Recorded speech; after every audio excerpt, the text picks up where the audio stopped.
วัด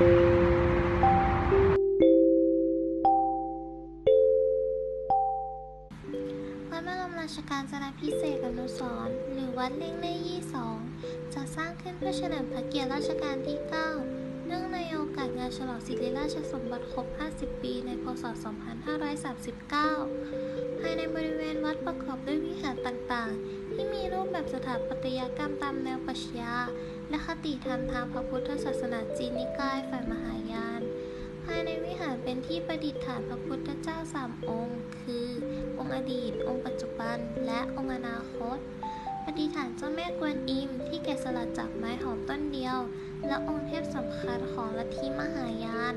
พระบรมราชกาญจนาภิเษกอนุสรณ์ถือเป็นสถานที่ที่ผู้คนนิยมมาทำบุญเสริมดวงและแก้ปีชง